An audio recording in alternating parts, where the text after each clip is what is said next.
ഭാവിയിൽ എന്നെ നോക്കാൻ വേണ്ടിയിട്ടാണ് നിന്നെ വളർത്തിയിരിക്കുന്നത്. അതിന്റെ ആദ്യത്തെ ചോദ്യം മറ്റേ 10 മാസം മുതൽ തുടങ്ങും.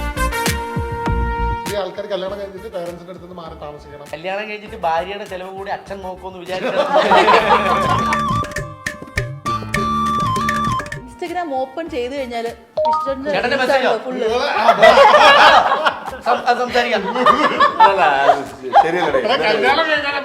അത് നോർമലി എല്ലാരും തെറ്റിദ്ധരിക്കുന്ന സാധനമാണ്. അത് വിട്ടേക്ക് കണ്ടന്റിന് പോവാ. വേറെ പലരും പറഞ്ഞിട്ടുണ്ടെന്നോ.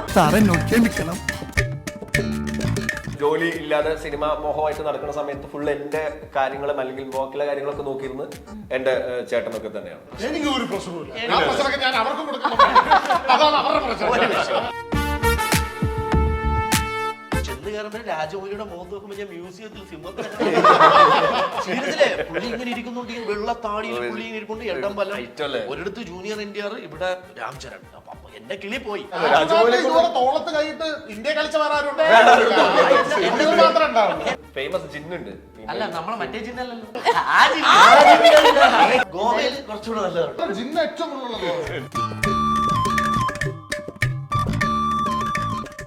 സ്മാർട്ട് ഫോൺ പർച്ചേസിന് ഓക്സിജൻ നൽകുന്ന ഉറപ്പ്. ഏറ്റവും കുറഞ്ഞ വില, വമ്പിച്ച collections, best finance, cash back and exchange ഓഫറുകൾ. സ്മാർട്ട് ഫോണിന് only Oxygen. Oxygen, the smartphone expert. Make every wedding unforgettable with Joya Lucas Diamond Wedding Collection. Joya Lucas, world's favorite jeweler. Hello and welcome to മൂവിയൽ media. It's me Noorjahan. And ഇന്ന് എൻ്റെ കൂടെ ഉള്ളത് നിധിയും ഭൂതവും എന്ന സിനിമയുടെ വിശേഷങ്ങളുമായി സിനിമയുടെ ക്രൂ ആണ്. വെൽക്കം. അപ്പോൾ ആദ്യം തന്നെ ഞാൻ കാണുമ്പോൾ ചോദിക്കാന്ന് വെച്ചിരുന്നത്, ഇൻസ്റ്റഗ്രാം ഓപ്പൺ ചെയ്ത് കഴിഞ്ഞാൽ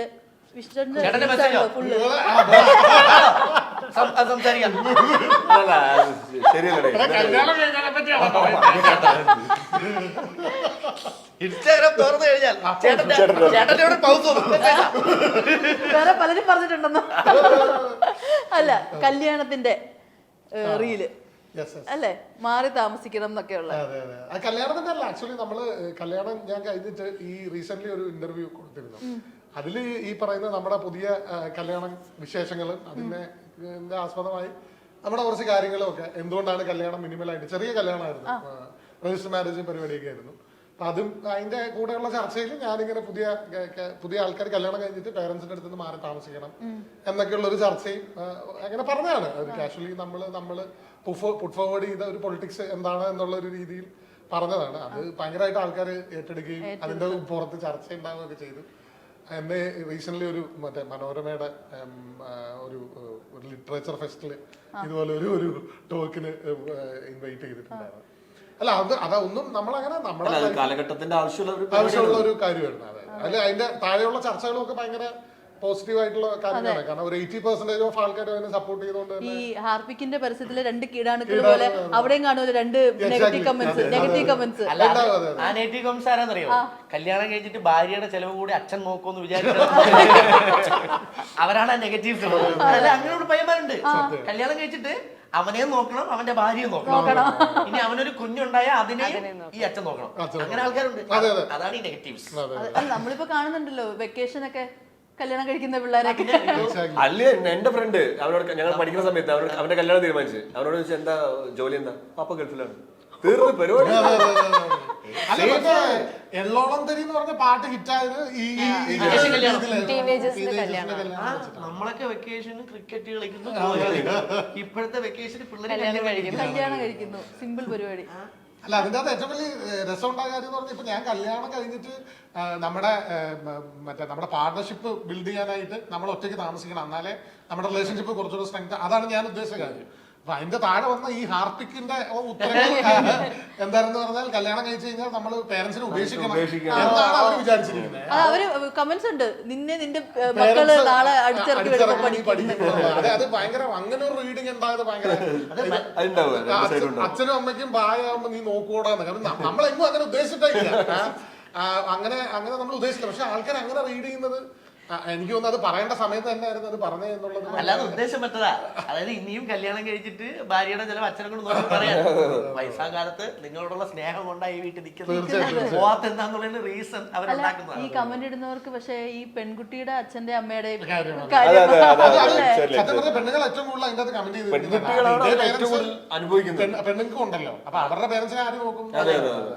അതിൻ്റെ അകത്ത് അല്ല, ഇതിൻ്റെ അകത്ത് ഇപ്പൊ ഈ പറയുന്ന പോലെ കുട്ടികളില്ലാത്ത പേരൻസ് ഉണ്ടല്ലോ, നമ്മൾ അവരെ പറ്റി എന്തുകൊണ്ടാണ് ചർച്ച ചെയ്യാത്തതാണ് ഞാൻ ആലോചിക്കുന്നത്. കുട്ടികളില്ലാത്ത പേരൻസ് അവരെന്താ ഇതിന് ഏറ്റവും വലിയ, ഞാൻ ഈ കമന്റ്സ് ഒക്കെ വായിച്ചപ്പോൾ എനിക്ക് തോന്നിയ ഏറ്റവും ഇതായിട്ടുള്ളൊരു തോന്നിയ ഒരു കാര്യം എന്ന് പറഞ്ഞാൽ നമ്മുടെ ഈ പേരന്റിങ്ങിന്റെ ഭയങ്കര ഒരു ഇതുണ്ട്. അതായത് ഭാവിയിലേക്കുള്ള ഒരു ഇൻവെസ്റ്റ്മെന്റ് ആയിട്ടാണ് പേരൻസ് പിള്ളേരെ, അതായത് ഭാവിയിൽ എന്നെ നോക്കാൻ വേണ്ടിയിട്ടാണ് നിന്നെ വളർത്തിയേക്കുന്നത്. അതിന്റെ ആദ്യത്തെ ചോദ്യം മറ്റേ 10 മാസം മുതൽ തുടങ്ങും, നീ എന്നെ നോക്കാം. കാരണം അത് ഉണ്ടാവുന്നത് സോഷ്യൽ സെക്യൂരിറ്റിയുടെ ഒരു ഇഷ്യൂ ആണ്. കാരണം ഭാവിയിൽ എന്നെ പിള്ളേർ നോക്കിയില്ല, ഞാൻ വെളിയിൽ ഇറങ്ങി കിടക്കേണ്ടി വരും, അല്ലെ ഒരു സ്ഥലത്ത് പോകേണ്ടി വരും എന്നുള്ള ഒരു തോന്നലിൽ നിന്നാണ് ഇതെല്ലാം ഉണ്ടാവുന്നത്.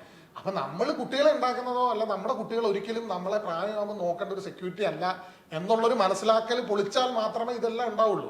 കാരണം പിള്ളേരെ അങ്ങനെയല്ലേ പഠിപ്പിച്ച് വെച്ചിരിക്കുന്നത്, ഞങ്ങൾ പ്രായം കഴിഞ്ഞാൽ പേരൻസിനെ നോക്കണം, അതിന് വേണ്ടിയിട്ടാണ് ഇവർ എന്നെ ഉണ്ടാക്കിയിരിക്കുന്നത് എന്നുള്ള രീതിയിലാണല്ലോ എല്ലാരും വിചാരിച്ചു വെച്ചിരിക്കുന്നത്. അപ്പൊ അതിന്റെ ഒരു ആഫ്റ്റർ എഫക്ട് ആയിട്ടാണ് ഈ കമന്റ് വരുന്നത് എന്ന് എനിക്ക് തോന്നിയിട്ടുണ്ട്. അതെ, ഈ ഒരു ചിന്താഗതി പലർക്കും ഉണ്ട്. പേരൻസിനെ നോക്കേണ്ടത് അവരുടെ അല്ല, പേരൻസിനെ നോക്കേണ്ടതല്ല, നമ്മള് അതൊരു കടമയല്ലല്ലോ, അത് കടമയല്ലല്ലോ. അതെ അതെ. കല്യാണം കഴിച്ചാൽ ഭാര്യയെ നമ്മൾ ഇതൊക്കെ ഈ പറയുന്ന പോലെ ഞാൻ കൊടുക്കുന്ന ഫ്രീഡമാണ്. ഞാൻ അത്യാവശ്യം ഫ്രീഡം കൊടുക്കാറുണ്ട്, ഞാൻ എന്റെ അച്ഛനെ നോക്കാറുണ്ട്, അല്ല ഞാൻ ഫുൾ ഫ്രീഡം അല്ല, ഇതൊക്കെ കൊടുക്കാൻ നമ്മൾ ആരാണ് ഇതിന്റെ അകത്ത് ഏറ്റവും വലിയ രസം. അല്ല, അത് ഭയങ്കര പോസിറ്റീവായിട്ട് ആൾക്കാർ ചർച്ച ചെയ്തു എന്നുള്ളതാണ് അത് അതിന്റെ. അല്ല അനീഷേട്ടാ, ഇതിപ്പോ പറഞ്ഞ സമയത്ത് ഇതേപോലെ തന്നെ വരുന്നൊരു സംഭവമാണല്ലോ, വീട്ടിലെ മൂത്ത ആൺകുട്ടികള് ഫുള്ള് ബാധ്യതയൊക്കെ ഏറ്റെടുക്കുന്നത്. ഇപ്പം എനിക്ക് തോന്നുന്നു എബോവ് മിഡിൽ ക്ലാസ്സിന് അത് അത്രയും ബാധിക്കുമെന്ന് എനിക്കറിയില്ല, പക്ഷെ middle class and below middle class ഇതുപോലെ അനുഭവിക്കുന്ന ഒരു സംഭവമല്ലേ ഇത്? തീർച്ചയായിട്ടും. കാരണം ഞാൻ പിന്നെ രണ്ടാമത്തെ ആളായതുകൊണ്ട് സേഫാണ്. അല്ല, സത്യമായിട്ടുള്ള ഒരു കാര്യമാണ്. എന്റെ ചേട്ടൻ ഉൾപ്പെടെയുള്ള ആൾക്കാർക്ക് മൊത്തം കിട്ടുന്ന ഒരു പരിപാടിയാണ്. ആദ്യത്തെ കുട്ടി എപ്പോഴും അങ്ങനത്തെ ഒരു ഇതാവും. പക്ഷെ നമ്മളെ കുറിച്ച് പക്ഷെ രണ്ടാമത്തെ ആൾക്കാരുടെ ഇപ്പൊ ഏതോ എവിടെയും വായിച്ചു, രണ്ടാമത്തെ ആൾക്കാർ ഈ മൂത്ത ആളായിട്ട് ഫൈറ്റ് ചെയ്യും, താഴെ ആളായിട്ട് ഫൈറ്റ് ചെയ്ത് കാണും. കാരണം നമുക്ക് എപ്പോഴും പഴയത് കിട്ടുക, എപ്പോഴും കിട്ടുക, പക്ഷെ മറ്റാൾ യൂസ് ചെയ്തതിന്റെ പഴയത്. അതെ, അത് പല ട്രോളുകളും വരാറുണ്ട്, ഈ നടുക്ക് നിൽക്കുന്ന കുട്ടികൾക്ക് അറ്റൻഷൻ കുറവേ കിട്ടത്തുള്ളൂ എന്നുള്ള രീതിയിൽ. അല്ല, സത്യമുള്ള കാര്യമാണ്. എനിക്ക് താഴെ 3 പേര്, അനിയൻ സ്വന്തം അനിയൻ വന്നു, പിന്നെ 2 കസിൻസ് ആണ്. പക്ഷെ അവര് 3 പേരും ഒരുമിച്ചാണ് വളർന്നത്. അവരെല്ലാരും 1 വയസ്സ് വ്യത്യാസമുള്ളൂ 3 പേരും തമ്മിൽ. ഞാൻ അവരെക്കാൾ ഒരു 6 വയസ്സ് വ്യത്യാസം.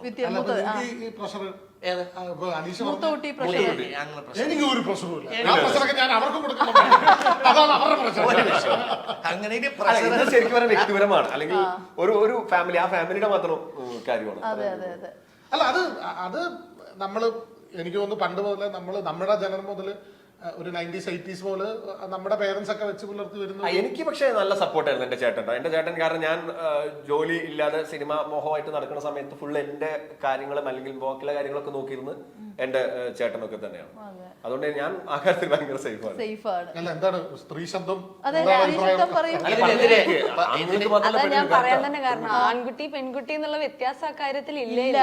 മൂത്ത കുട്ടിക്ക് ആ പ്രാരാബ്ദങ്ങൾ കൊടുക്കുക എന്നുള്ളത് എല്ലാ ഫാമിലീസിന്റെ ഇടയിലും വരുന്ന ഒരു കൈൻഡ് ഓഫ് ഇല്ലെങ്കിലും മൂത്തതാണ്. എനിക്കൊരു അനിയനാവുള്ള 6 years ഡിഫറൻസ് ഉണ്ട്. അവൻ എന്റെ അനിയനും ഞാൻ 13 വയസ്സിന് വ്യത്യാസം. വലിയ കൺഗ്രാറ്റുലേഷൻസ് അവിടെ വെക്കണ്ടേ. അത് ഭയങ്കര ഭാഗ്യമാണ്. കാരണം നമുക്കൊരു പേരന്റൽ മെച്ചൂരിറ്റി വരുമ്പം നമ്മുടെ കയ്യിലേക്ക് ഒരാൾ കിട്ടുക പറയുമ്പോഴത്തേക്ക് അതെ ഭയങ്കര ഭാഗ്യമാണ്. അപ്പൊ നമ്മുടെ വിശേഷം നിധിയും ഭൂതവും. അതെ, അപ്പൊ നൈറയിൽ തന്നെ തുടങ്ങാം അല്ലേ? നൈറ പറയൂ, എങ്ങനെ നിധിയും ഭൂതം ഈ ഒരു ടീമിന്റെ കൂടെ എങ്ങനെയാ ജോയിൻ ചെയ്തത്? ഇതിലെ സിനിമയിലെ അസോസിയേറ്റ് ചാക്കോ മാഷാണ് എന്നെ സാജൻ സാറിന് ഡയറക്ടർക്ക് ഇൻട്രോ കൊടുക്കുന്നത്.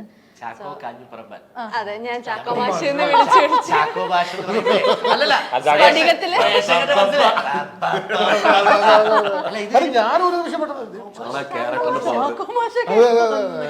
ഞാൻ വർഷങ്ങളായിട്ട് അറിയുന്നതുകൊണ്ട് കണ്ടപ്പോ മുതലേ ആ ഒരു അങ്ങനെ ശീലിച്ചത് കൊണ്ട് അങ്ങനെ ആ ഫ്ലോയിൽ അങ്ങനെ വന്നതാണ്. അപ്പം ചാക്കോ മാഷാണ് എന്നെ ഇതിലേക്ക് ഇൻട്രോ കൊടുക്കുന്നത്. അങ്ങനെ ഞാൻ ഇവരുടെ കൂടെ ജോയിൻ ചെയ്ത സമയത്ത് അനീഷേട്ടനും എല്ലാവരും കൂടെ കാരവനിൽ ഇരുന്ന് സ്ക്രിപ്റ്റ് വായിച്ചുകൊണ്ടിരിക്കുന്ന സമയത്താണ് ഞാൻ ഫസ്റ്റ് ഇവരെ കാണുന്നത്. കണ്ടു കഴിഞ്ഞപ്പം അഖിലേട്ടനും ഉണ്ടായിരുന്നു, എല്ലാവരും സംസാരിച്ച്. അപ്പൊ ഞാൻ പോയിട്ട് ഫസ്റ്റ് ഡേ ആയിരുന്നു. എന്റെ വിചാരം ഞാനാ ഇവിടെ പുതിയതെന്ന്. അപ്പൊ ലൈറ വരുമ്പോ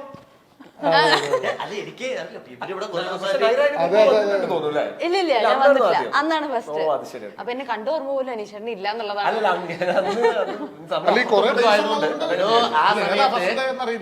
അല്ല, അവിടെ ഡാൻസ് സീക്വൻസ് എടുക്കുന്ന സമയമാ. അല്ലല്ലേ, ഡാൻസ് സീക്വൻസ് അല്ല അതിന് മുമ്പാണ്. അങ്ങനെ വെച്ചാൽ മതി. അതെ അതെ അപ്പം ആ സമയത്താണ് ഞാൻ അപ്പൊ ഞാൻ എല്ലാവരും എക്സ്പീരിയൻസ്ഡ് ആർട്ടിസ്റ്റ് ആണ്. സോ ഞാൻ ആദ്യം പോയിട്ട് ഞാൻ തന്നെ സാഷ്ടാംഗം വണങ്ങി എന്ന് പറയുന്ന പോലെ നൈറ ഞാൻ ഇപ്പൊ വരാം എന്നൊക്കെ പറഞ്ഞിട്ട് പോയി. അതിനുശേഷം അതന്നെ. നമസ്കാരം, ഞാൻ നൈറ. എനിക്ക് കുറച്ച് എല്ലാവരും കൂടെ തിരക്കുണ്ട്. ആയിട്ടാണ് പറഞ്ഞത്. പക്ഷെ ഞങ്ങൾ പേര് തെറ്റിദ്ധരിച്ചു എന്നുള്ളതാണ് ഭാവി. അതങ്ങനെ പറയാം. അത് നോർമലി എല്ലാരും തെറ്റിദ്ധരിക്കുന്ന സാധനമാണ്. അത് വിട്ടേക്ക് കണ്ടല്ലോ പോവാ വേണ്ട. അപ്പൊ സൈറ എന്നല്ലായിരുന്നു. നൈറ. നൈറ ഞാൻ സൈറ എന്ന് വിചാരിച്ചു. അതിനെ പറ്റിയാണ് അതാണ് കമ്മ്യൂണിക്കേഷൻ അതിന്റെ അർത്ഥം എന്താണ്? Full of light. Naira. Cinema തന്നെ ആവാൻ വേണ്ടി ഇട്ടതാണ്. ഓക്കെ. എന്റെ പേരിന്റെ മീനിങ്ങും അങ്ങനെ തന്നെ. Light, Noorjahan. Noorjahan, light of the world. Light of the world. ഞാൻ ചെറിയ ലൈറ്റ് പിടിച്ച പാടും വേൾഡിൽ കയറി. നൂറെന്ന് പറഞ്ഞാൽ ലൈറ്റ് നൂറാന്ന് പറഞ്ഞാൽ ഫേമസ് കൈൻഡ് ഓഫ് രാജകുമാരിയാണ് ഒന്ന്. പിന്നെ ഫേമസ് ജിന്നുണ്ട്. ജിന്ന് എന്ന് പറഞ്ഞാൽ നൂർജഹാൻ. ജിന്മി. ജിന്ന് എന്താ പറയാ ശരിക്കും? അല്ല നമ്മളെ മറ്റേ ജിന്നല്ലല്ലോ. അതെ, നൂർജഹാൻ എന്ന് പറഞ്ഞാൽ ഭയങ്കര ഫേമസ്. അങ്ങനെയാണ് എന്റെ അറിവ് കേട്ടോ. അങ്ങനെ എന്റെ അറിവ്. ജിൻ. ഈ ഭയങ്കര സുന്ദരി, അതിസുന്ദരിയായിട്ടുള്ള ഒരു ജിന്ന്. ആ ജിൻ. അല്ല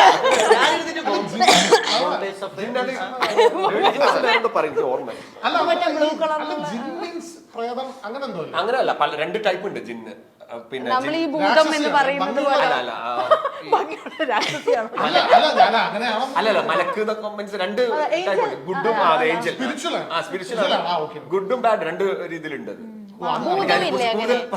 ഭൂതത്തിന് രണ്ടായി പറഞ്ഞൂടെ? കിളിച്ചുണ്ടൻ മാമ്പഴത്തിൽ പറയുന്നത് ബാഡ് ജിന്ന് അല്ലേ? ജിന്ന് എന്ന് പറഞ്ഞാൽ ബേസിക്കലി ബാഡ് അല്ല, നല്ല ജിന്നുണ്ട്, രണ്ടും ഉണ്ട്. ഓ അങ്ങനെ. Okay okay okay. അങ്ങനെയാണ് എന്റെ അറിവ് കേട്ടോ. ഗോവയിൽ കുറച്ചുകൂടെ നല്ലതാണ്. ഗോവയിൽ ജിന്ന് ഏറ്റവും കൂടുതലുള്ള വേറെ ചിന്തിച്ചങ്ങ് പോയല്ലേ ജിന്ന്. അയ്യോ, നമ്മുടെ ജിന്ന് എന്ന് പറഞ്ഞാൽ ഒറ്റ ജിന്ന്. വേറൊരു ജിന്ന് ഇല്ല. അല്ല, ഇനി എവിടെയെങ്കിലും വെച്ച് ഇതുപോലെ സംസാരിക്കുമ്പോൾ നമ്മൾ തെറ്റിദ്ധരിക്കാതിരിക്കാൻ വേണ്ടി ജിന്നെന്ന് പറയുമ്പോ പെട്ടെന്ന് എവിടെയൊക്കെ പോയി? ഞാനോ? ക്യൂവിലേക്ക് വലിയൊരു ക്യൂവിലേക്ക് പോയ. അപ്പോ പറഞ്ഞത് അങ്ങനെ അവരെ കൂടെ മിങ്കിളായി. ദെൻ എല്ലാവരും ഭയങ്കര സപ്പോർട്ടീവ് ആയിരുന്നു. സോ ഞങ്ങൾ കോമ്പിനേഷൻ സീൻസ് ഒക്കെ പോകുമ്പോഴാണെങ്കിലും അതിനുശേഷം അഖിലേട്ടൻ്റെ കൂടെ ഡാൻസ് സീക്വൻസിലാണ് കൂടുതലായിട്ടും. ഇതിനകത്ത് ഈ ഒരു ആക്ട്രസ് ആയിട്ട് തന്നെയല്ലേ? അതെ, ഒരു ആൽബം ഷൂട്ടിന് വരുന്ന ഒരു നായികയായിട്ടാണ് ഡയറക്ടർ. ഞാനാണ് കൊണ്ടുവന്നത്. അപ്പൊ ഒരു സിനിമയ്ക്കുള്ളിൽ ഒരു ഡയറക്ടറായി. റിയൽ ലൈഫിൽ ഡയറക്ടർ ആവാനായിട്ട് എന്തെങ്കിലും പ്ലാൻ ഉണ്ടോ?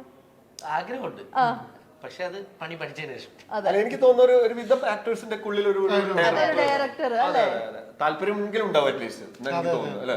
അതെ, ഈ സിനിമ പാഷൻ ആക്കുന്നവർക്ക് ഡയറക്ഷൻ എപ്പോഴും ഒരു മോഹമുള്ള. തീർച്ചയായിട്ടും എല്ലാവരും എനിക്ക് തോന്നുന്ന ഒരു വിധമുള്ള ഭൂരിഭാഗം പേരും. പിന്നെ ഈ പ്രോസസ്സിലൂടെ കടന്നു പോകുമ്പോ ടെക്നിക്കൽ തിങ്സ് ഒക്കെ കുറെ പഠിച്ച് വരുമ്പോ എല്ലാത്തിനും ഈ നമ്മൾ നന്നായിട്ട് അഭിനയിക്കണമെന്നുണ്ടെങ്കിൽ ഇതെല്ലാം അറിഞ്ഞിരിക്കേണ്ട കാര്യമുണ്ടല്ലോ. നമ്മൾ അഭിനയിക്കാൻ വരുമ്പോഴത്തേക്ക് നമ്മുടെ ഇപ്പം ചെന്ന് നമ്മുടെ സ്ക്രിപ്റ്റ് കിട്ടുമ്പോ ഇതിന്റെ തുടക്കം മുതൽ ഇതിങ്ങനെ സിനിമയാകുന്നത് വരെ ഇതിന്റെ പുറകിൽ എന്തൊക്കെ ഉണ്ടായിരുന്നു കഷ്ടപ്പാടെന്നുള്ളത് നമുക്ക് മനസ്സിലാക്കാൻ പറ്റിയാൽ ആക്ച്വലി നമുക്ക് മനസ്സിലാവും, ഇതിന്റെ ഒരു പ്രോസസ് മനസ്സിലാവും. അത് എല്ലാ ആക്ടേഴ്സിനും എനിക്കറിയില്ല, മിക്കവാറും ആൾക്കാരും അതിന് കൂടെ നിന്ന് അങ്ങനെ പഠിക്കുന്ന ആൾക്കാരായിട്ടാണ് എനിക്ക് തോന്നിയിട്ടുള്ളത്. ഇപ്പൊ സിനിമയിലല്ല, ബേസിക്കലി എല്ലാരും സ്റ്റോറി ടെല്ലേഴ്സ് ആണല്ലോ സിനിമയിൽ. ഇപ്പൊ എഡിറ്റർ സ്റ്റോറി ടെല്ലറാണ്, ഇപ്പൊ ലൈറ്റ് വെച്ചിട്ട് സ്റ്റോറി പറഞ്ഞ ആളാണ് ക്യാമറാമാൻ, പിന്നെ റൈറ്റർ മുതൽ എല്ലാവരും സ്റ്റോറി ടെല്ലേഴ്സ് ആണ്. ആക്ടേഴ്സും അവർക്ക് അവരുടെ കൊടുക്കുന്ന പോർഷനെ അവര് ഭംഗിയായിട്ട് നറേറ്റ് ചെയ്യാണല്ലോ അവരുടെ അഭിനയത്തിലൂടെ. എല്ലാരും ബേസിക്കലി സ്റ്റോറി ടെല്ലേഴ്സ് ആണ്. അപ്പൊ എല്ലാരും മേക്കേഴ്സ് ആണ്, ഫിലിം മേക്കേഴ്സ് ആണെന്നുള്ളതാണ് അതിന്റെ ഒരു അടിയിലുള്ള ഒരു അണ്ടർലൈൻഡ് പരിപാടി, മെയിൻ പരിപാടി. വിഷ്ണു ചേട്ടനെ നോക്കുകയാണെങ്കിൽ ഇതിലൊരു പോലീസ് ഓഫീസറിന്റെ കഥാപാത്രമായിട്ട് എന്താണ് ഒരുപാട് ലേയേഴ്സ് ഉള്ള ഒരു കഥാപാത്രമാണോ ഇത്? ആക്ച്വലി എനിക്ക് ഇതിന്റെ അകത്ത് ഇവരുടെ മെയിൻലി ഇപ്പൊ പോസ്റ്ററിൽ കാണുന്ന ആ 3 പേരുള്ള ഒരു ഫസ്റ്റ് ഒരു സാധനമായിരുന്നു എനിക്ക് എൻ്റെ അടുത്ത് കഥ നരേറ്റ് ചെയ്യുമ്പോൾ വന്നത്. അപ്പം അത് ഭയങ്കര രസമുള്ളായിരുന്നു. കാരണം നമ്മുടെ ഇതിന്റെ റൈറ്റർ ജയേട്ടൻ പുള്ളി നോവൽ എഴുതുന്ന ആളാണ്. അപ്പം ഇതിന്റെ കഥയുടെ കൺസ്ട്രക്ഷൻ ഭയങ്കര രസമാണ്. ഇപ്പൊ ഇതിന്റെ ടൈറ്റിൽ ഉൾപ്പെടെ എല്ലാത്തിലും ഒരു മിസ്റ്ററി പരിപാടി. പുള്ളി ഇതിന് മുമ്പ് ഒരു 4 നോവല് മനോരമയിൽ എഴുതിയിട്ടുണ്ട്, മറ്റേ വീക്കിലിയില്. അപ്പൊ അതുകൊണ്ട് തന്നെ ഈ കഥയ്ക്ക് എല്ലാ സ്ക്രീൻ പ്ലേയിൽ അങ്ങനെ ഒരു ഹുക്കിംഗ് ഇമോഷൻ ഉള്ള ഒരു പരിപാടിയാണ്. അടുത്ത് എന്തായിരിക്കും എന്നുള്ള ഒരു സാധനം. അപ്പൊ ഞാൻ അങ്ങനെയാണ് അതിൽ നിന്ന്. പക്ഷെ പിന്നീട് ഈ പടത്തിന്റെ ഷൂട്ട് സ്റ്റാർട്ട് ചെയ്യാനും ഒക്കെ ആയിട്ട് എനിക്ക് വേറൊരു പടമായിട്ട് ഒരു ക്ലാഷ് വരുമൊക്കെ ആയിട്ട് എനിക്ക് അതിൽ നിന്ന് മാറേണ്ടി വന്നു. അപ്പോഴാണ് ഇതിൻ്റെ അത് കുറച്ചുകൂടി അതായത് ഈക്വൽ ഇമ്പോർട്ടൻസ് ഉള്ള, എന്നാൽ ഇവരുടെ അത്രയും സ്ക്രീൻ പ്രസൻസ് ഇല്ല, പക്ഷെ ആ ക്യാരക്ടർ വൈസ് ഒരു ഇമ്പോർട്ടൻസ് ഉള്ള ഒരു നെഗറ്റീവ് സ്പേസിൽ നിൽക്കുന്ന പുള്ളി, ഇവര് തമ്മിലുള്ള ഒരു വാറിലൂടെയാണ് കഥ നറേറ്റ് ചെയ്ത് പോകുന്നത്. അപ്പൊ അങ്ങനെ ഒരു സാധനമാണ് വന്നത്. അപ്പൊ ഞാനങ്ങനെ നെഗറ്റീവ് ഷെയ്ഡ്സ് ഉള്ള അധികം ചെയ്തിട്ടില്ല. അപ്പം എനിക്ക് അങ്ങനെ ഭയങ്കര ഇൻട്രസ്റ്റ് ഉള്ള ഒരു ഏരിയയാണ്. കാരണം ഞാൻ നാടകങ്ങളൊക്കെ ചെയ്യുന്ന സമയത്ത് എനിക്ക് ഞാൻ കൂടുതൽ ചെയ്തിട്ടുള്ളത് നെഗറ്റീവ് ഷെയ്ഡുള്ള പരിപാടികളാണ്. അപ്പൊ എനിക്ക് അങ്ങനെ സിനിമയിലേക്ക് വന്നപ്പോൾ അങ്ങനെ ഒരു സാധനം ട്രൈ ചെയ്യാൻ പറ്റിയിട്ടുണ്ട്. കാരണം ഹ്യൂമർ അല്ലാതെ കംപ്ലീറ്റ്ലി വേറൊരു മീറ്റർ പിടിക്കുക, അത് കാരണം നമുക്കൊക്കെ കംഫർട്ട് സോൺ കുറച്ചുകൂടെ ഹ്യൂമറാണ്. നമ്മുടെ കൗണ്ടർ അടിയും പരിപാടിയൊക്കെ നമുക്ക് എളുപ്പത്തിൽ നടക്കുന്നത്. അപ്പൊ അതിൽ നിന്ന് മാറ്റി പിടിക്കണം നമ്മൾ ഇത് പാടുമ്പോൾ. അപ്പൊ അത് ചെയ്ത് ഫലിപ്പിക്കുക എന്ന് പറയുന്നത് നമ്മളെ സംബന്ധിച്ച് ഭയങ്കര എക്സൈറ്റിങ്ങും അത്രയും തന്നെ പേടിയുള്ള കാര്യമാണ്. അപ്പൊ അത് ചെയ്യുന്നതിന്റെ ഒരു സന്തോഷം ഉണ്ടായിരുന്നു. അപ്പൊ അങ്ങനെയാണ് വന്നത്. പിന്നെ ഞാൻ ആദ്യമായിട്ടാണ് ഈ കാക്കി ഇടുന്നത്. നമുക്ക് അങ്ങനെ ഒരു നമ്മളങ്ങനെ പെട്ടെന്ന് പോലീസായിട്ട് റൈറ്റേഴ്സ് ചിന്തിക്കണമെന്നില്ല. അപ്പൊ അങ്ങനെ വന്ന ഒരു സാധനമാണ്. അപ്പൊ അതുകൊണ്ട് അങ്ങനെ കാക്കി ഇടാൻ പറ്റിയിട്ടുണ്ട്. ഞങ്ങൾക്ക് ഒരുമിച്ച് കോമ്പിനേഷൻ ഒക്കെ ഉണ്ടായിരുന്നു. ആ കോമ്പിനേഷനിൽ ഞാൻ ഭയങ്കര പേടിച്ച് ചെയ്തൊരു സാധനമാണ്. കാരണം പോലീസ് ലുക്കിൽ വരുന്ന സമയത്ത് ഒന്നും കൂടി ഒരു ഗാംഭീര്യമൊക്കെ ആയിട്ട് ഒരു ഫീൽ ഉണ്ട്. ചെയ്യുവാണല്ലോ പോലീസുകാർ. അപ്പൊ മുടിയില്ല, തൊപ്പി ഉണ്ടല്ലോ. അപ്പൊ അങ്ങനെ ഒരു പരിപാടി ഞാൻ മുടിയൊക്കെ ഇത് കേളിയല്ല, വേറെ രീതിയിലൊക്കെ പിടിച്ചിട്ട് ഒരു തൊപ്പി ഊരുന്ന ഇതൊക്കെ ഉണ്ടായിരുന്നു. അപ്പൊ പോലീസ് സ്റ്റേഷൻ ഒന്നേ ഉള്ളൂ. അപ്പൊ നമ്മൾ ഈ പറയുന്ന പോലെ നമുക്ക് അല്ലാത്ത സമയത്ത് മൊത്തം ഇതിലാണ്, മറ്റേ കാക്കി അല്ലാതെ മറ്റേ ഇതില് മഫ്റ്റിയിലുള്ള ക്യാരക്ടറാണ്. അപ്പൊ ഒരു സീനിലെ ഇത് ഇടുന്നുള്ളൂ. അപ്പൊ നമ്മള് കാക്കി ഇടുമ്പോൾ ഉണ്ടാവുന്ന ഒരു ബുദ്ധിമുട്ട് അതാണ്. കാരണം നമുക്ക് ലുക്ക് വൈസ് ഒക്കെ ഓക്കെ ആണെങ്കിലും പെർഫോമൻസിൽ അതില്ലെങ്കിൽ അത് ഭയങ്കരമായിട്ട് നിൽക്കും. ഇവനെന്ത് ഇങ്ങനെ കാണിക്കുന്നതെന്നുള്ള. കാരണം ആ കാക്കിക്ക് നമ്മൾ ഇത്രയും നാള് എല്ലാവരുടെ ഇൻഫ്ലുവൻസ് ഈ കാക്കിക്കുണ്ട്. സുരേഷ് ഗോപി, എല്ലാവർക്കും ഉണ്ട് കാക്കിക്ക്. അപ്പൊ നമ്മൾ അതുകൊണ്ട് അതിലൊരു ഹോംവർക്ക് ചെയ്യാതെ നമ്മുടെ ഈ ഇത് വന്നോളും, ഇതിന്റെ കൂടെ വന്നോളും എന്നുള്ളവരതല്ലാതെ നമ്മൾ കുറച്ചുകൂടെ അന്നാന്ന് ഹോംവർക്ക് ചെയ്യുക, അല്ലെങ്കിൽ കുറച്ചുകൂടെ ഒരു എക്സ്ട്രാ എഫേർട്ട് ഇടുന്നതിന്റെ പേടിയായിരുന്നു. ആ ഹോംവർക്ക് ആണ് ബിഹൈൻഡ് ദ ക്യാമറ. ഞാൻ ഫസ്റ്റ് പോയി ജസ്റ്റ് ഹായ് പറയാൻ പോവാണ്. അപ്പോഴും ഇപ്പൊ നമുക്ക് പോലീസുമായിട്ട് അല്ലാതെ പിന്നെ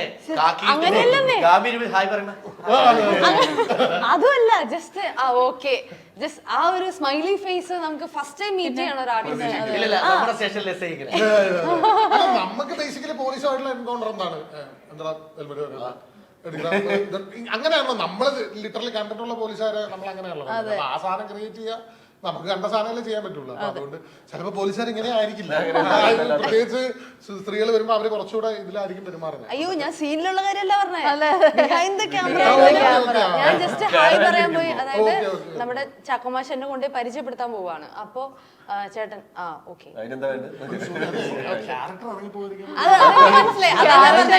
ആവാഹിച്ചു വെച്ചിരുന്ന ഹോംവർക്കിന്റെ ബാക്കി പത്രമാണ് ബിഹൈൻഡ് ദ ക്യാമറ പോലും കണ്ടത്. അതാണ് കുറച്ചുകൂടെ പറയാറുണ്ടല്ലേ മെത്തേഡ് ആക്ടിങ്ങിന്റെ പല തലങ്ങളിലൂടെ കടന്നു പോകുമ്പോൾ അങ്ങനെ ഉണ്ടാവാൻ സാധ്യതയുണ്ട്. പിന്നെ ഫസ്റ്റ് ടേക്ക് കഴിഞ്ഞ് കഴിഞ്ഞപ്പോ പിന്നെ ആള് കൂളായി. ഞങ്ങള് ചെയറിൽ ഇരിക്കുന്ന പിന്നെ കട്ട് പറഞ്ഞപ്പോ സമാധാനമായി. ഓക്കെ ആയല്ലോ. അതെ, അനുചേട്ടാ, ഒരു മലയാളത്തിലെ ബെസ്റ്റ് പോലീസ് ക്യാരക്ടേഴ്സ് മനസ്സിലോട്ട് വരുന്നത് ഏതൊക്കെയായിരിക്കും? ആവനാഴി, കമ്മീഷണർ, പിന്നെ മുഖം, ഇതൊക്കെ തന്നെ എനിക്ക് ഓർമ്മ വരുന്നത്.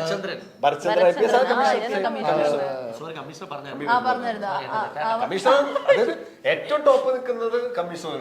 ഒരു അണ്ടർറേറ്റഡ് സജഷൻ ഉണ്ട്. അതെ, മുംബൈ പോലീസ്. മുംബൈ പോലീസ് വേറൊരു അതെ. പിന്നെ മലയാള സിനിമയിൽ പോലീസുകാർ വരുന്ന രീതിയും മാറി മാറി തുടങ്ങി. കുറച്ചുകൂടെ നാച്ചുറൽ ആയിട്ട് നമ്മൾ ചെയ്യുന്ന സമയത്ത് സക്രിയ അവതരിപ്പിച്ച പോലീസുകാരുണ്ട്, മെലിഞ്ഞ്, ഞങ്ങൾ നാട്ടുകാരൻ തന്നെ, രാജേഷുണ്ട്. അവനെ വളരെ മെലിഞ്ഞിട്ട് കൈയൊക്കെ ഇങ്ങനെ ഇത്ര ഉണ്ടാവുള്ളൂ, അങ്ങനത്തെ ഒരാളായിരുന്നു. കാരണം നമ്മൾ കാണുന്ന പോലീസുകാർ പുതിയ ട്രെയിൻ കഴിഞ്ഞപ്പോ എന്റെ ഫ്രണ്ട് ഉണ്ട് ചാക്കോ, തൃശ്ശൂരാണ് പുള്ളി, ചാക്കോ ഒക്കെ പറഞ്ഞാൽ വളരെ മെലിഞ്ഞ് ഇങ്ങനെ നിൽക്കുന്ന ഒരാളാണ്.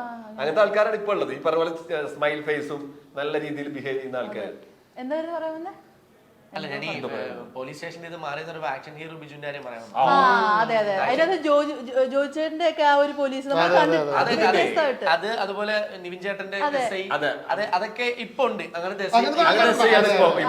പിന്നെ അതുപോലെ ഇപ്പൊ ലേറ്റസ്റ്റ് ജോർജ് സാറ്, അതെ അതെ അത് നമ്മുടെ തൊണ്ടിമുതലിൽ വന്ന റിയൽ പോലീസ് ആക്ടേഴ്സ്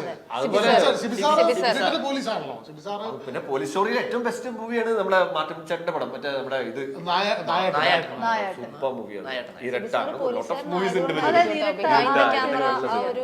ടെററിസം ഒന്നും ഇല്ല, ഭയങ്കര സിമ്പിൾ ആണ്. പിന്നെ നമുക്ക് എന്താ വെച്ചാൽ ഈ മാസ് പരിപാടിയാണ് ആദ്യം മൈൻഡിലേക്ക് കയറി വരിക. അതാണ് ആവനാഴി കമ്മീഷണർക്ക് വരുന്നത്. ശരിക്കും പറഞ്ഞാൽ വേറെ രീതിയിൽ എടുത്താൽ ഈ ആക്ഷൻ ഹീറോ ബിച്ചൊക്കെ ലെവൽ പടാണ്, മൂഡ് പരിപാടിയാണ്. നാച്ചുറൽ ആക്ടിങ്ങിലോട്ട് അത് ഒറിജിനൽ സ്ഥലത്ത് ശരിക്കും സ്റ്റേഷനിലൊക്കെ പോകുമ്പോൾ ഫീൽ അല്ലേ? അയ്യോ ഗംഭീര പടം. അതെ. ചേട്ടന്റെ ക്യാരക്ടറിനെ കുറിച്ച് പറയുകയാണെങ്കിൽ റാഫിക്ക് നിങ്ങളൊരു കോംബോ അല്ലേ, നിങ്ങൾ 3 പേര്. അപ്പം എന്താണ് ഈ ഒരു ക്യാരക്ടറിനെ കുറിച്ച് പറയാനുള്ളത്? ഈ സിനിമ മറ്റേ ഈ പറഞ്ഞ പോലെ നരേറ്റ് ചെയ്തത് നമ്മുടെ സ്ക്രിപ്റ്റ് റൈറ്ററാണ്. വളരെ സ്പീഡാണ് നരേറ്റ് ചെയ്ത പുള്ളിയുടെ സ്റ്റൈല്. അതന്നെ ആ സ്പീഡ് തന്നെ സിനിമയ്ക്കും ഉണ്ട്. അതുകൊണ്ട് ഞങ്ങൾക്ക് കുറച്ചുകൂടെ ഈസി കടകടകടാ പരിപാടിയാണ്. കൗണ്ടർ അടി അടി അടി അങ്ങനെ പോകുന്ന 2 മണിക്കൂറിന്റെ ഉള്ളിലല്ലേ വിഷ്ണുല്ലേ? 2 മണിക്കൂർ. ആ 2 മണിക്കൂർ തീരുന്ന അറിയില്ല. വളരെ സ്പീഡാണ് പരിപാടി. പിന്നെ നമ്മൾ ആദ്യം മുതലേ വന്നു സെറ്റായി. മീൻസ് ഞങ്ങളുടെ മറ്റേ 3 പേരുടെ രീതികളും ഒക്കെ ഏകദേശം സെയിം ആയിരുന്നു. ഒരേ അടുത്തടുത്ത റൂമിലായിരുന്നു താമസിച്ചിരുന്നത്. അതുകൊണ്ട് വളരെ എല്ലാവരും പിന്നെ ഇയാൾ വന്നോളൂ ഇയാള് പിന്നെ ഇവരൊക്കെ ഞാൻ പറഞ്ഞില്ല ഇടയ്ക്ക് വന്നു പോവാ ചെയ്യാ. ആ സമയത്താണ് ശരിക്കും റിയൽ ഫൺ. ഇവരുടെ കൗണ്ടർ ഇവരൊക്കെ കഥ പറയേണ്ടത് വേറെ റേഞ്ച് കഥകളല്ലേ. ബാസി ചേട്ടനുണ്ട് നമ്മുടെ ഇപ്പോഴത്തെ സ്റ്റേറ്റ് അവാർഡ്.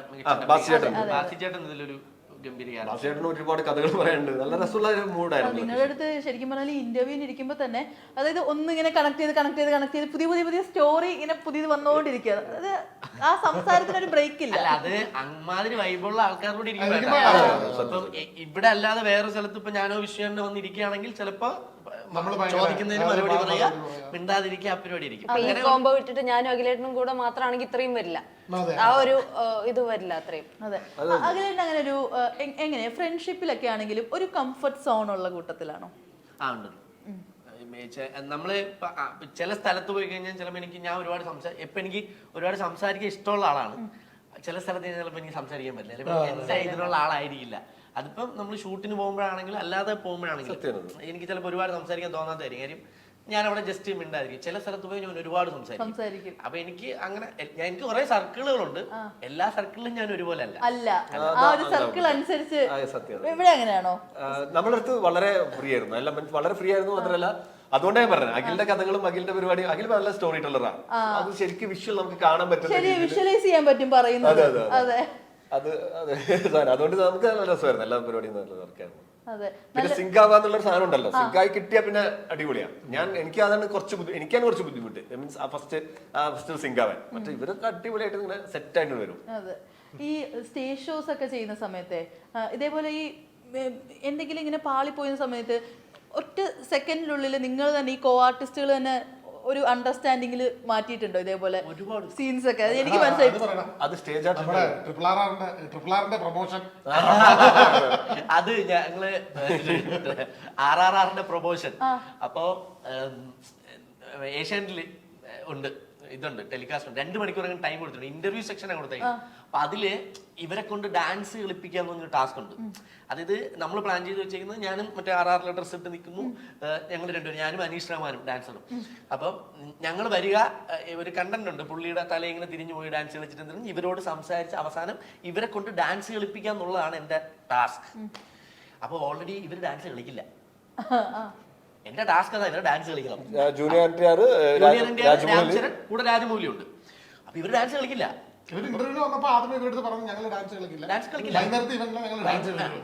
കളിക്കില്ല. പിന്നെ ഞങ്ങൾ ഈ ഡ്രസ്സിന്റെ ചെയ്തിട്ട് എന്ത് ചെയ്യാൻ, ഒളിഞ്ഞൂലേ? ഞാനിതെന്താ അറിയാം, ഞാൻ പറഞ്ഞു, എൻ്റെ അടുത്ത് നമ്മുടെ ഷോർട്ട് ഡയറക്ടർ എന്ന് പറഞ്ഞു, എന്നെ കൊണ്ട് പറ്റുമോ ഡാൻസ് കളിപ്പിക്കാൻ? ഒരു ടാസ്ക് ആയിട്ട് എനിക്ക് തരുവാണ്. ഞാൻ പറഞ്ഞു ഡാൻസ് കളിപ്പിക്കും, ഞാൻ കളിപ്പിക്കും. കളിപ്പിച്ചാ നീ കിട്ടില്ല. എന്തായാലും ഓഫർ ചെയ്ത അവര് ഇല്ല, അതിപ്പോ ഇല്ല. ഓക്കെ, ചെന്ന് എനിക്ക് ഫസ്റ്റ് ചെന്ന് പറഞ്ഞാൽ ഇവര് ഭയങ്കര സീരിയസ് ചർച്ച ചെയ്തിരിക്കോ. വിളിക്കുന്ന ആരാ? ചെന്ന് കയറുമ്പോൾ രാജമൗലിയുടെ മുഖത്ത് നോക്കുമ്പോൾ ഞാൻ മ്യൂസിയത്തിൽ സിംഹത്തിൽ സീരിയസിലെ പുള്ളി ഇങ്ങനെ ഇരിക്കുന്നുണ്ട്, വെള്ള താടിയിൽ പുള്ളി ഇങ്ങനെ ഇരിക്കൊണ്ട് എണ്ണം പല. ഒരിടത്ത് ജൂനിയർ NTR, ഇവിടെ രാംചരൺ. അപ്പൊ എന്റെ കിളി പോയി. എന്നാ ഇവർക്ക് അവിടെ ഇംഗ്ലീഷിലൊക്കെ സംസാരം. മീര ആങ്കർ. ഞാൻ എന്താ പറയാ, ഞാൻ തമിഴിലാണ് സംസാരിക്കുന്നത്, തമിഴ് അറിയാലോ. ഞാൻ തമിഴിൽ സംസാരിച്ചിട്ട് ഇങ്ങനെ ഈ കണ്ടന്റ് ഒക്കെ പറഞ്ഞു. അപ്പൊ ചെറിയ ചിരി തുടങ്ങിയവര്. രാജമൗലി സിംഹത്തിൽ നിന്ന് ഇങ്ങനെ മാറി മാറി തുടങ്ങി. ഒരു ചെറിയ പൂച്ചയാവാറായി. ചിരി. ഒരു ചെറിയ മ്യാവ്. ഇങ്ങനെ ഇരിക്കുന്നു. ചിരിക്കുന്നു. മറ്റേ പുള്ളി ജൂനിയർ ഇന്ത്യ ഇരുന്നിട്ട് ഇങ്ങനെ കാക്കുന്നു. ഇങ്ങനെ ഇരിക്കുന്നു. അപ്പൊ ഞാൻ എന്റെ ഫ്രണ്ട് ഇരിക്കുക ഇങ്ങനെ, ഞാൻ ഇവരുടെ ഫ്രണ്ടിലായിരുന്നു. കുറച്ച് കഴിഞ്ഞിട്ട് ഞാൻ പറഞ്ഞു, സാർ ഇത് കഴുത്ത് ശരിയാവണമെങ്കിൽ നീങ്ക എങ്കോടെ മറ്റേ നാട്ടിൽ ഡാൻസ് കളിച്ചാൽ നല്ലായിരിക്കും. അപ്പൊ അവിടെ രാംചന്ദ്രോട് ഇല്ല. അപ്പുറത്ത് ഇപ്പുറത്ത് ജൂനിയറിന്റെ മുഖത്ത് പോയി ജൂനിയറിന്റെ അല്ലാതെ ഞങ്ങൾ കൈ പിടിച്ച് ശരിയാക്കി തരാന്ന് അങ്ങനെ എന്തോ പറഞ്ഞു. ഞാൻ രാജ്മൗലി സാർ നീങ്ക സൊല്ലിങ്ക സാർ കൊഞ്ചം. അപ്പൊ ഞാൻ ഇങ്ങനെയൊക്കെ പുള്ളി ഞാൻ തന്നെ sir please sir please sir രണ്ട് സ്റ്റെപ്പ് സാർ പ്ലീസ് സാർ. ഞാൻ പുള്ളിയെ എണീറ്റു, രാജ്മൗലി എണീറ്റപ്പോ ഇവരെ രണ്ടുപേരെ കൈ പിടിച്ച് ഞാൻ ഇതിന്റെ ഇടയ്ക്ക് കയറി നിന്നു. എന്റെ തോളില് ഇപ്പുറത്തെ അനീഷന്റെ തോളില് എല്ലാവരുടെ തോളിൽ കേട്ടിട്ട് തിരിച്ചിറങ്ങി വരുമ്പോ എനിക്ക് മറ്റേ പോകാം നമ്മുടെ കാര്യം ഇത് നടക്കൂലെന്നാണല്ലോ എല്ലാരും വിചാരിച്ചത്. അഭിമാന മുഖമല്ലേ ഇതിന്. വേറെ സംഭവമുണ്ട്. നേരത്തെ ആദ്യം ഇവരുടെ ബ്ലാക്ക് കാറ്റ്സ് വരും, സെക്യൂരിറ്റി ഒക്കെ വന്നപ്പോ ഇങ്ങനെ വന്നപ്പോ ഇങ്ങനെ തട്ടി മാറ്റിട്ടൊക്കെ പോണത് ഇവര് വരുമ്പോ. അപ്പൊ തട്ടി മാറ്റി നോക്കിയപ്പോ ഞാൻ അവരുടെ ഡ്രസ്സിൽ നിൽക്കുന്നു. നോക്കിട്ട് പോട്ടു തിരിച്ച് ഞാൻ കേറിയിട്ട് ഇറങ്ങിയല്ലോ. ഇറങ്ങിയപ്പോ അവരൊക്കെ അത് ഭയങ്കര സംഭവം. നിമിഷ നേരത്തിനുള്ളില് രാജമൗലി ഇവരും വേറെ നിസ്സാര കാര്യം. തോളത്ത് കൈയിട്ട് ഇന്ത്യ കളിച്ച എന്റെ കളി കേട്ട് രണ്ടുപേരും. അതല്ല, സിംഹത്തിനെ പോലെ ഇരിക്കുന്ന മനുഷ്യനെ പൂച്ചക്കുട്ടിയാക്കി. അല്ല ബേസിക്കലി അവരുടെ ആ സമയത്തുള്ള ഇന്റർവ്യൂസ് ഞാൻ ജസ്റ്റ് എടുത്ത് ആ സമയത്ത് വാച്ച് ചെയ്യുന്നുണ്ടായിരുന്നു. ഞങ്ങളെ ഇതിന് ശേഷം ഭയങ്കര ഫണ്ണായിരുന്നു. അതായത് ജൂനിയർ എൻഡിആർ രാജമൗലി ഇക്ലി അപ്പൊ അങ്ങനത്തെ മൂടായിരുന്നു അവര്. അത് പിന്നെയല്ലേ അറിയണേ. മറ്റൊന്ന് നമുക്ക് ആരാ പറഞ്ഞ ആരാ എന്ന് രാജമൗലി ജൂനിയർ ഇന്ത്യ രാംചരൺ അല്ലാതെ നൈസായിട്ടല്ല പറയുമ്പോ തന്നെ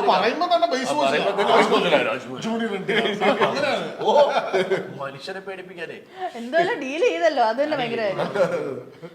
അനീഷേട്ടാ ദൃശ്യം 3 രണ്ടു ദിവസം ഷൂട്ടൊക്കെ കഴിഞ്ഞിട്ടുള്ളൂ എനിക്ക്.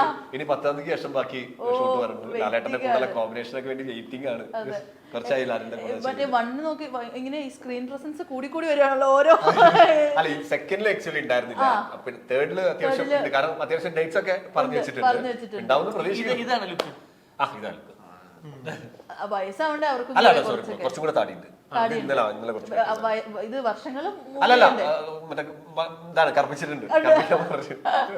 അതെ. അടുത്ത ഇതില് അളിയന്റെ കൊച്ചിന് 10ാം ക്ലാസ് ആയി. വരുണിന്റെ പ്രേതം വരുന്ന പോലെ. അപ്പൊ എന്തായാലും നമ്മളും വെയിറ്റിംഗ് ആണ്. എന്താ ചേട്ടാ പുതിയ മൂവി വിശേഷങ്ങളൊക്കെ?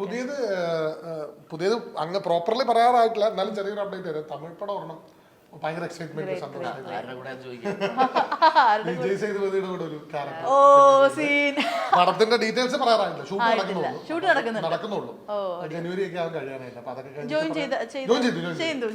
അതുകൊണ്ടാണ് പറയുന്നത്. അതാണുള്ളത്. പിന്നെ ഇപ്പൊ റീസെന്റ് ബൾട്ടി ആണ് റിലീസ് ആയിട്ടുള്ളത്. അങ്ങനെ ഒരു പരിപാടിയിൽ അങ്ങനെ പോകുന്നു. അപ്പൊ അതൊക്കെ എല്ലാ കുറെ വിശേഷങ്ങൾ പറഞ്ഞു. നിധിയും ഭൂതത്തെ കുറിച്ച് പറഞ്ഞു. നിധിയും ഭൂതം എന്നത്തേക്കായിരിക്കും റിലീസ്? 14ാം തീയതി നവംബർ 14. അതെ. അപ്പം എന്തായാലും ഞങ്ങളും വെയിറ്റിംഗ് ആണ്. നല്ലൊരു കിടിലൻ മൂവി ആവട്ടെ. എന്തായാലും എല്ലാവർക്കും all the best. Thank you. Make every wedding unforgettable with Joya Lucas Diamond Wedding Collection. Joya Lucas, world's favorite jeweler. Smart phone പർച്ചേസിന് ഓക്സിജൻ നൽകുന്ന ഉറപ്പ്. ഏറ്റവും കുറഞ്ഞ വില, വമ്പിച്ച collections, best finance, cash back and exchange ഓഫറുകൾ. സ്മാർട്ട് ഫോണിന് only Oxygen. Oxygen, the smartphone expert.